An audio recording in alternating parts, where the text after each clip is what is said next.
प्रिय विद्यार्थियों, मैं सुरेश कुमार, सहायक आचार्य राजनीति विज्ञान, राजकीय कन्या महाविद्यालय राजगढ़ चूरू से। आज की इस ऑनलाइन कक्षा में हम कक्षा BA द्वितीय वर्ष विषय राजनीति विज्ञान, प्रश्न पत्र द्वितीय प्रमुख राज्य व्यवस्थाएं के अंतर्गत आज का हमारा टॉपिक है अमेरिकी कांग्रेस की शक्तियां व कार्य। यानी अमेरिका में व्यवस्थापिका है जिसे कांग्रेस के नाम से जाना जाता है, उसकी शक्तियां और कार्य क्या क्या है, इसके बारे में इस कक्षा या इस कालांश में जानने वाले हैं। अमेरिकी संविधान के प्रथम अनुच्छेद की प्रथम उपधारा में लिखा गया है कि व्यवस्थापन संबंधी समस्त शक्तियां संयुक्त राज्य की एक कांग्रेस में निहित होगी, जिसका निर्माण एक सीनेट व प्रतिनिधि सभा से मिलकर होगा। यानी प्रथम अनुच्छेद की प्रथम उपधारा में ये स्पष्ट कर दिया गया है कि व्यवस्थापन या कानून निर्माण संबंधी सारी शक्तियां वो कांग्रेस के पास होगी। यानी अमेरिका में व्यवस्थापिका है, उसको कांग्रेस कहा जाता है, कांग्रेस के पास होगी। और कांग्रेस का निर्माण है वो दो सदनों से होगा, जिसे में एक का नाम सीनेट है, दूसरे का नाम प्रतिनिधि सभा है। यानी संपूर्ण शक्ति व्यवस्थापन या कानून निर्माण संबंधी है वो सीनेट और प्रतिनिधि सभा के पास है, जिन्हें सामूहिक रूप से कांग्रेस कहा जाता है। अमेरिकी कांग्रेस की प्रमुख शक्तियां और कार्य इस प्रकार हैं। नंबर 1, कानून निर्माण संबंधी कार्य। कांग्रेस का प्रथम और सर्वप्रमुख कार्य कानून निर्माण करना है। संघात्मक व्यवस्था होने के कारण कानून निर्माण संबंधी शक्ति कांग्रेस को सीमित रूप में प्राप्त है। यानी असीमित शक्तियां कानून निर्माण के क्षेत्र में अमेरिकी कांग्रेस को प्राप्त नहीं है, क्योंकि अमेरिका में संघात्मक शासन व्यवस्था अपनाई गई है और शक्तियों का विभाजन गणना और अवशेष के सिद्धांत के आधार पर किया गया है।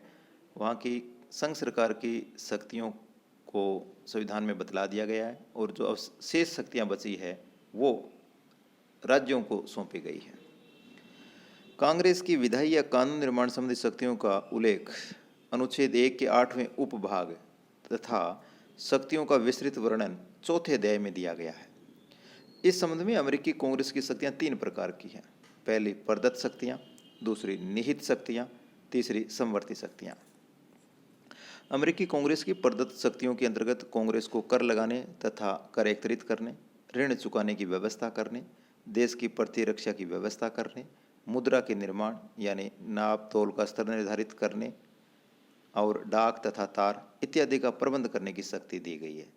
कांग्रेस सर्वोच्च न्यायालय के अधीन अन्य न्यायालयों का गठन कर सकेगी तथा स्थल सेना तथा जल सेना के नियमन हेतु कानून बना सकेगी। कांग्रेस को कानून निर्माण के संबंध में अंतर्निहित शक्तियां भी प्राप्त हैं, जिनका उल्लेख संविधान के 4थे अध्याय में किया गया है। निहित शक्तियों में बैंक तथा कॉरपोरेशन स्थापित करना, कृषि की सहायता और नियंत्रण, बिजली उत्पन्न करना तथा फालतू बिजली का बेचान करना, सैनिक तथा जल सेना अकादमियाँ स्थापित करना और सड़कों, स्कूल, स्वास्थ्य, बीमा आदि पर धन खर्च करना भी शामिल है। समवर्ती सूची या समवर्ती शक्तियों में वे विषय शामिल हैं जिन पर कांग्रेस तथा राज्यों के विधानमंडल दोनों ही कानून बना सकते हैं, जैसे कर लगाना, ऋण देना, न्यायालयों की स्थापना तथा व्यवस्था, बैंक व कॉरपोरेशन की स्थापना, लोगों के हित के लिए संपत्ति बनाना तथा सार्वजनिक कल्याण के लिए खर्च करना आदि समवर्ती सूची में शामिल विषय हैं। अमेरिकी कांग्रेस की चुनाव संबंधी कार्य या चुनाव संबंधी शक्तियां। अमेरिकी कांग्रेस या वहाँ की व्यवस्थापिका के 2 सदन हैं, प्रतिनिधि सभा और सीनेट। प्रतिनिधि सभा अपना अध्यक्ष और उपाध्यक्ष का चुनाव करती है।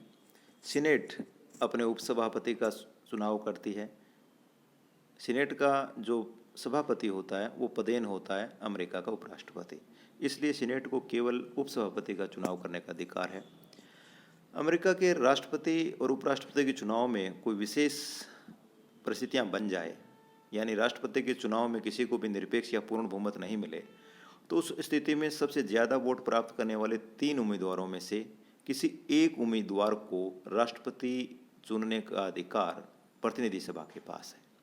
अगर ऐसे ही उपराष्ट्रपति चुनाव में किसी भी उम्मीदवार को निरपेक्ष या पूर्ण बहुमत नहीं मिलता है, तो सीनेट को ये अधिकार है कि सबसे ज़्यादा वोट प्राप्त करने वाले प्रथम 2 उम्मीदवारों में से किसी एक को उपराष्ट्रपति चुन ले। ये कार्य बहुमत से किए जाएंगे। ये कांग्रेस की चुनाव संबंधी शक्तियाँ हैं। तीसरी शक्ति है कांग्रेस की कार्यपालिका संबंधी शक्ति या कार्य है।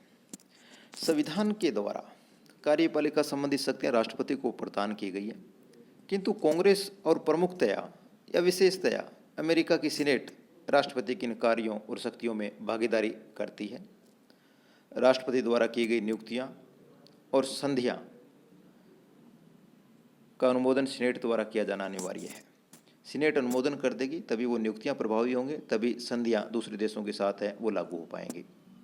जैसे अमेरिका राष्ट्रसंघ का सदस्य नहीं बन पाया, क्यों? क्योंकि राष्ट्रसंघ संबंधी जो संधि थी उसका अनुमोदन वहाँ की सीनेट ने नहीं किया था। राष्ट्रपति विल्सन चाहते थे कि अमेरिका राष्ट्रसंघ का सदस्य बने, लेकिन सीनेट के अनुमोदन के बिना ये नहीं हो पाया। युद्ध की घोषणा केवल अमेरिकी व्यवस्थापिका या कांग्रेस के द्वारा ही की जा सकती है। नंबर 4,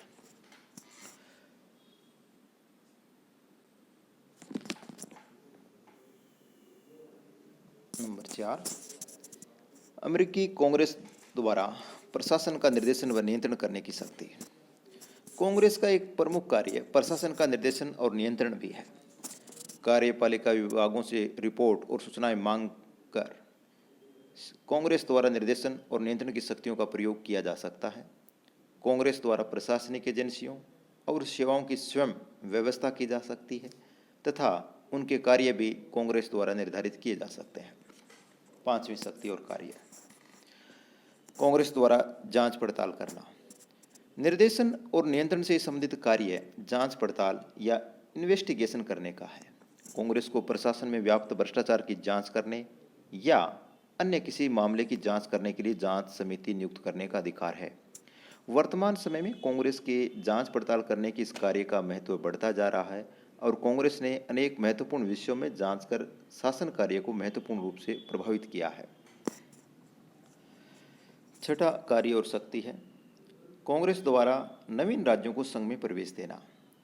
कांग्रेस यानी अमेरिका की व्यवस्थापिका कानून द्वारा नवीन राज्यों को अमेरिकी संघ में प्रवेश दे सकती है।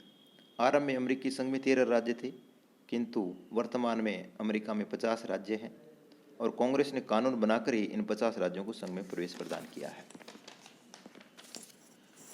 7वीं शक्ति कांग्रेस के दोनों सदनों के अनुशासन और कार्यविधि के संबंध में नियम बनाने का अधिकार है। कांग्रेस को अधिकार प्राप्त है कि कांग्रेस दोनों सदनों के सदस्यों से अनुशासन का पालन कराने के लिए नियमों का निर्माण करे। यदि कांग्रेस का कोई सदस्य सदन में अनुशासन भंग करे तो संबंधित सदन बहुमत से प्रस्ताव पारित कर उसे सदन से निष्कासित कर सकता है। कांग्रेस के वित्तीय या आर्थिक या फाइनेंशियल कार्य और शक्तियाँ।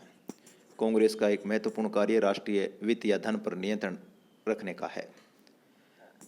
यद्यपि वार्षिक बजट ब्यूरो के द्वारा राष्ट्रपति के निर्देशन में तैयार किया जाता है, लेकिन बजट कांग्रेस के द्वारा ही पारित किया जाता है और ऐसा करते हुए कांग्रेस के द्वारा बजट में अनेक महत्वपूर्ण परिवर्तन किए जाते हैं। कांग्रेस अपनी शक्ति के आधार पर कार्यपालिका विभागों के कार्य संचालन को प्रत्यक्ष रूप से प्रभावित कर सकती है। अमेरिकी कांग्रेस के न्यायिक कार्य या न्याय संबंधी कार्य। संविधान में अमेरिकी कांग्रेस को यह अधिकार प्रदान किया गया है कि देशद्रोह, भ्रष्टाचार या अन्य घोर अपराधों पर कांग्रेस राष्ट्रपति या अन्य किसी भी उच्च अधिकारी को महाभियोग के द्वारा पदच्युत कर सकती है, पद से हटा सकती है। तो आज की इस कक्षा में हमने अमेरिका की व्यवस्थापिका यानी वहाँ की कांग्रेस की कार्यों और शक्तियों के बारे में जाना। कल अगली कक्षा में नए टॉपिक के साथ। धन्यवाद।